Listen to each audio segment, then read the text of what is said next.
Hello बच्चों, आज मैं basically union, intersection, difference, complement ये टॉपिक स्टार्ट करूँगा और हम समझेंगे बेसिकली यूनियन क्या होता है और यूनियन की क्या क्या प्रॉपर्टीज़ होती हैं। फिर उसके बाद हम इंटरसेक्शन समझेंगे, इंटरसेक्शन क्या होता है और इंटरसेक्शन की क्या क्या प्रॉपर्टीज़ होती हैं।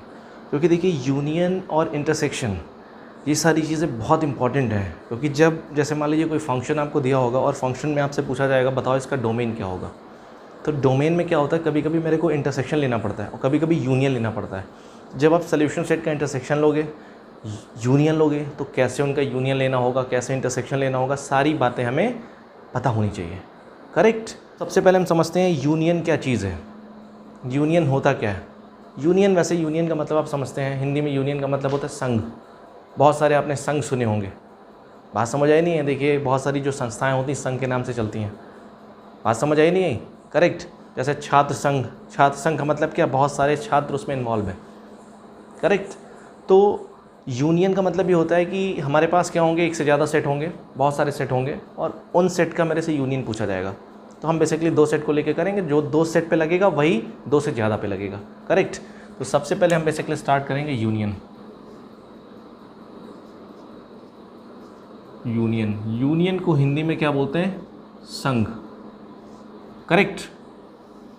अब देखिए ध्यान से, यूनियन में क्या होता है बेसिकली, सबसे पहली बात, अगर हमारे पास दो सेट हैं तो दो सेट के यूनियन को डिनोट कैसे करते हैं ये समझना पहले। करेक्ट। तो इसका जो नोटेशन होता है कि जैसे मान लो मैंने माना ए एक सेट है और ये बी जो है दो सेट है। कितने सेट है हमारे पास, टू सेट्स हैं। कितने सेट हैं, टू सेट्स है, टू सेट्स। तो उनके यूनियन को union of A and B, उसको is denoted by, is denoted by, कैसे डिनोट करते हैं, ए लिखते हैं और फिर यू का सिंबल ऐसे बनाते हैं, ये ए यूनियन बी, उसको हम ऐसे डिनोट करते हैं। बात समझ आई नहीं है। ये क्या नोटेशन है ए और बी के यूनियन का, बात समझ आई नहीं आई। अब देखिए इसको डिफाइन कैसे करते हैं। यूनियन का बेसिकली मतलब क्या होता है, यूनियन का मतलब होता है मर्ज करना। क्या करना होता है, यूनियन का मतलब होता है मर्ज करना। मर्ज करना, मर्ज का मतलब होता है मिला देना। क्या होता है, मिला देना। करेक्ट। तो अगर मेरे से कहा गया है कि ए यूनियन बी फाइंड करो, तो ए यूनियन बी का मतलब होगा सेट ए में कुछ एलिमेंट होंगे, सेट बी में कुछ एलिमेंट होंगे। तो हम क्या करेंगे, ए यूनियन बी में कौन कौन से एलिमेंट लेंगे, ए और बी के सारे एलिमेंट हमें लेने हैं। लेकिन हमें एक चीज़ फॉलो करनी है कि आपको पता है कि सेट में एलिमेंट का रिपीटेशन अलाउ नहीं होता है। तो इसलिए हम जो एलिमेंट एक से ज़्यादा बार रिपीट होंगे, जैसे मान लो ए जो है 1 है, 1 ए में भी आ गया और 1 बी में आ गया, तो हम 1 को कितनी बार लिखेंगे, 1 को सिर्फ हम एक बार ही लिखेंगे। बात समझ आई नहीं आई। ए यूनियन का मतलब ये होता है कि ए और बी के यूनियन में हम उन एलिमेंट्स को लेते हैं जो या तो ए में होते हैं या बी में होते हैं या दोनों में भी हो सकते हैं। बात समझ आई नहीं आई, कोई दिक्कत, हम दोनों सेट के एलिमेंट को मिला देते हैं, एक साथ लिखते हैं और रिपीटेशन देखते हैं कि रिपीटेशन ना होने पाए।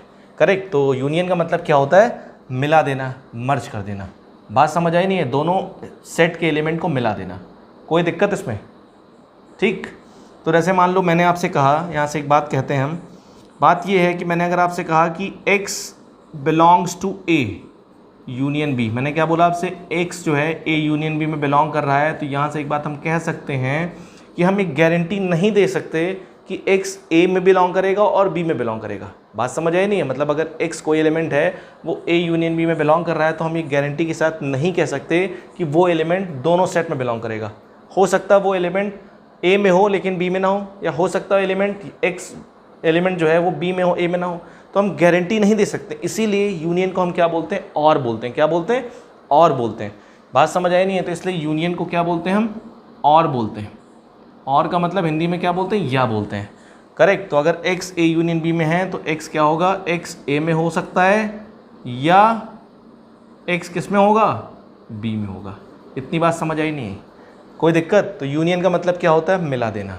तो अब देखिए एग्जांपल हम लेते हैं। अगर मान लो मैंने एक एग्जांपल ले लिया, मैंने एक सेट ले लिया, मैंने इसमें मैंने लिया 1 2 3 4। दूसरा सेट मैंने लिया बी ले लिया और इसमें लिखा मैंने 3 4 5 6 ले लिया। तो मैंने आपसे कहा ए यूनियन बी फाइंड करो, तो ए यूनियन बी का मतलब क्या होगा, ए के एलिमेंट और बी के एलिमेंट मेरे को मर्ज कर देने, मिला देने हैं। बात समझ आई नहीं है? लेकिन क्या होगा कि जो एलिमेंट कॉमन होंगे, जो एलिमेंट दोनों सेट में आएंगे, उनको मेरे को एक ही बार लिखना है। तो क्या लिखेंगे, 1 2 3 4। अब देखिए इसमें इसके एलिमेंट कौन से हैं, 3 4 5 6, लेकिन 3 4 ऑलरेडी इसमें लिखा जा चुका है, 3 4 इसमें लिखा जा चुका है, तो हम 3 4 यहाँ नहीं लेंगे। अब क्या करेंगे, 5 6, दोनों सेट के हमने एलिमेंट को मिला दिया। बात समझ आई नहीं है? करेक्ट।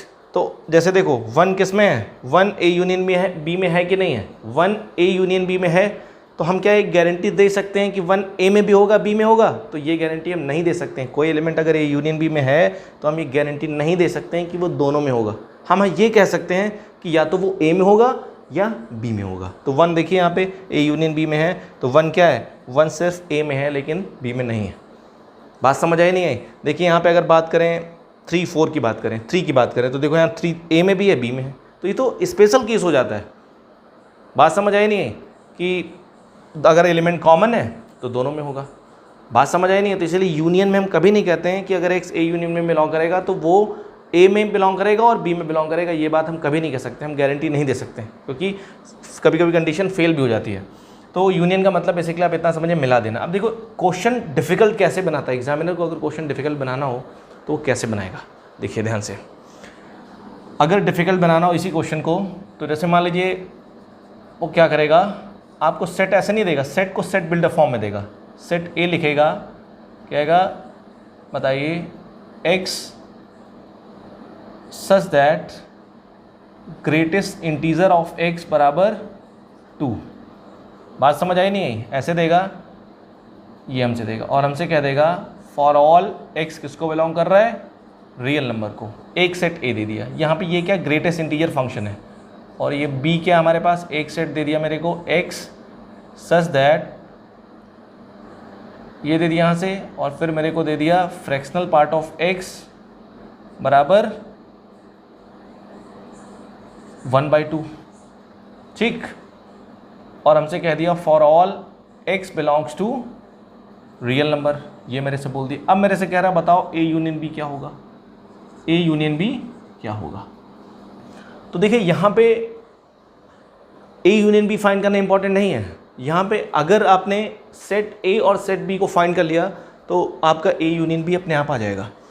बात समझ आई नहीं आई? तो यहाँ पे इंपॉर्टेंट क्या है, सेट ए को फाइंड करना और सेट बी को फाइंड करना। अब सेट बी में देखिए क्या कर दिया, ग्रेटेस्ट इंटीजर फंक्शन दे दिया, और यहाँ पे क्या दे दिया, फ्रैक्शनल पार्ट ऑफ फंक्शन दे दिया। तो fractional part of function, greatest integer function की इन्फॉर्मेशन हमें फंक्शन में मिलेगी। फंक्शन में टॉपिक होता है, पढ़ाया जाएगा, मैं आपको पढ़ाऊंगा, करेक्ट। तो क्वेश्चन ये डिफिकल्ट हो गया और ये क्वेश्चन कॉम्पिटिशन लेवल का बन गया। तो क्वेश्चन एग्जामिनर कहीं से भी ट्विस्ट कर सकता है, कहीं से भी घुमा सकता है। आपके बेसिक्स अगर स्ट्रांग है तो आप किसी भी स्टेप पे फंसोगे नहीं, ये मैं गारंटी देता हूँ। आप हमेशा बेसिक से पढ़िए, ठीक। तो बेसिकली ये क्वेश्चन मैं बाद में बताऊंगा, फंक्शन करने के बाद बताऊंगा। जब फंक्शन हो जाएगा ये क्वेश्चन आप नोट कर लीजिए, करेक्ट। और जब आप फंक्शन पढ़ लेंगे तो खुद ही आप अपने आप कर सकते हैं क्वेश्चन। बात समझ आई नहीं है? खुद ही आप अपने आप कर लोगे इस क्वेश्चन में, कोई बहुत डिफिकल्टी नहीं, क्योंकि अभी आपको ग्रेटेस्ट इंटीजर नहीं पता, फ्रैक्शनल पार्ट ऑफ फंक्शन नहीं पता, लेकिन उसके बाद आप खुद ही कर लोगे, ठीक। तो यूनियन का मतलब आपको समझ आया नहीं है, मर्ज करना, मिला देना। जैसे मान लो मैंने आपसे कहा, एक एग्जाम्पल और मैं लेता हूँ, मैंने आपसे कहा बताइए एक सेट हमारे पास ए है, उसमें एलिमेंट कितना है, 2 और 4 है। दूसरा सेट बी हमारे पास, उसमें एलिमेंट कितना, 5 है। कोई भी एलिमेंट नहीं है, मैंने कहा बता दो ए यूनियन बी क्या होगा। तो यूनियन का मतलब क्या, दोनों के एलिमेंट मर्ज करेंगे। इसमें तो कोई एलिमेंट है नहीं, इसमें क्या 2 और 4 है, तो कितना आ जाएगा, 2 और 4 आ जाएगा, ठीक। तो यूनियन समझ में आया नहीं है, बताइए किसी को कोई दिक्कत इसमें? चलिए अब हम आगे बात करते हैं, ठीक है। मैं इसे इरेज करता हूँ। अब प्रॉपर्टीज़ की बात करते हैं थोड़ा सा, और ए यूनियन बी को हम सेट बिल्डर फॉर्म में कैसे लिखते हैं ये भी मैं आपको बताता हूँ।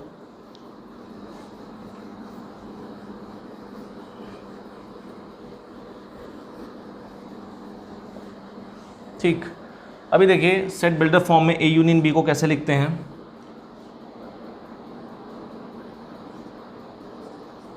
इन set builder form, set builder form को हिंदी में क्या बोलते हैं, समुच्चय निर्माण विधि। सेट बिल्डर फॉर्म में ए यूनियन बी को कैसे लिखते हैं, हर सेट को आपको हर ऑपरेशन को ए यूनियन बी में लिखना आपको आना, उसमें सेट बिल्डर फॉर्म में लिखना आना चाहिए। जैसे ए कॉम्प्लीमेंट होगा, ए माइनस बी होगा, सिमेट्रिक डिफरेंस होगा या ए इंटरसेक्शन बी होगा, हर ऑपरेशन को आपको सेट बिल्डर फॉर्म में लिखना आना चाहिए। बात समझ आई नहीं है? करेक्ट। अभी देखिए ए यूनियन बी को क्या है, मान लिया जब आप ए यूनियन बी लोगे तो एलिमेंट जो आएंगे हमारे पास सिंगल सिंगल आएंगे, नहीं आएंगे 1, 2, 3, 4, 5 इस टाइप के एलिमेंट आएंगे, नहीं आएंगे। तो मैंने मान लिया ए यूनियन बी कितने एलिमेंट को, कौन से एलिमेंट को कंटेन करता है, एक्स टाइप के एलिमेंट हैं ए यूनियन बी।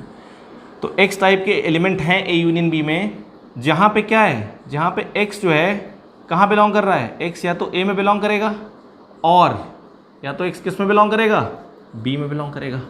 बात समझ आई नहीं आई? एक्स या तो ए में बिलोंग करेगा या एक्स किस में बिलोंग करेगा, बी में बिलोंग करेगा। बात समझ आ रही नहीं आ रही? करेक्ट। तो इसीलिए हम यूनियन को क्या बोलते हैं, और बोलते हैं। बात समझ आई नहीं आई? तो ये बेसिकली क्या होता है, A intersection A union B का फॉर्म होता है, सेट बिल्डर फॉर्म होता है। अब देखिए प्रॉपर्टीज़ की बात करते हैं, प्रॉपर्टीज़ ऑफ यूनियन। प्रॉपर्टीज़ भी आपको आनी चाहिए, बहुत डिफिकल्ट नहीं, बहुत आसान है। प्रॉपर्टीज़ ऑफ यूनियन, इसकी हम प्रॉपर्टीज़ की बात करते हैं, ठीक है। तो देखिए पहली प्रॉपर्टी बेसिकली फर्स्ट, अब देखिए यहाँ पे एक वर्ड आता है यूनिवर्सल। यूनिवर्सल सेट क्या होता है, यूनिवर्सल सेट। ये नोट डाल के आप लिख लीजिए, नोट में लिख लीजिए, मेंशन कर लीजिए यूनिवर्सल सेट, ठीक है। यूनिवर्सल सेट, इसको हिंदी में क्या बोलते हैं, इसको बोलते हैं समष्टि समुच्चय। क्या बोलते हैं, समष्टि समुच्चय, यूनिवर्सल सेट। अब देखिए यूनिवर्सल सेट क्या होता है, ऐसा सेट जो सभी सेट को कंटेन करे। बात समझ आई नहीं है? जो भी आप सेट कंसीडर कर रहे हैं वो सारे सेट उस सेट के अंदर आए, उसको हम बोलते हैं यूनिवर्सल सेट। बात समझ आई नहीं? ऐसा set which contains all the given sets is called universal set. तो अगर मैं बात करता हूँ यूनिवर्सल सेट की बात करता हूँ तो क्या लिखेंगे, a set which contains all given sets, all given sets, full stop. It is denoted by, it is denoted by,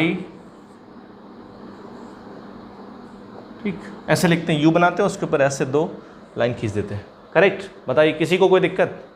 चलिए अब देखिए हम प्रॉपर्टीज़ की बात करते हैं। तो देखिए अगर मैं किसी भी सेट का यूनियन खुद के साथ ले लूँ तो वो तो वही आएगा ना। ए का यूनियन अगर मैं ए के साथ लूँ, मान लो ए में 1, 2 एलिमेंट है, तो ए का यूनियन अगर मैं ए के साथ लूँगा तो क्या आएगा, 1, 2 ही तो आएगा। तो बेसिकली ए का यूनियन क्या होता है, ए के साथ ए ही होता है। तो इस प्रॉपर्टी को क्या बोलते हैं, आइडेम्पोटेंट लॉ। क्या बोलते हैं, आइडेम्पोटेंट लॉ। लेकिन यहाँ पे ये इंपॉर्टेंट नहीं है कि इसको हम आइडेम्पोटेंट लॉ बोलते हैं, इसको हिंदी में वर्कसम नियम बोलते हैं। तो ये इसका नाम इंपॉर्टेंट नहीं है यहाँ पे, बिल्कुल नाम इंपॉर्टेंट नहीं, बस आप चीज़ें समझिए। ए यूनियन ए क्या होता है, ए होता है। ए का यूनियन अगर हम फाई के साथ करेंगे, नल सेट के साथ करेंगे तो क्या आएगा, ए ही तो आएगा, नहीं आएगा?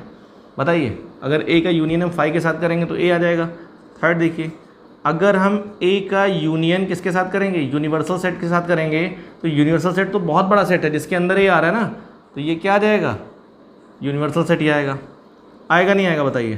तो देखिए अगर हम ए यूनियन बी निकालें और चाहे हम क्या निकालें, बी यूनियन ए निकालें, इसको क्या बोलते हैं, इसको बोलते हैं कम्यूटेटिव लॉ। ये इंपॉर्टेंट है, इसको क्या बोलते हैं, कम्यूटेटिव लॉ। क्या बोलते हैं हिंदी में, क्या बोलते हैं इसको, क्रम विनिमय नियम, कम्यूटेटिव लॉ।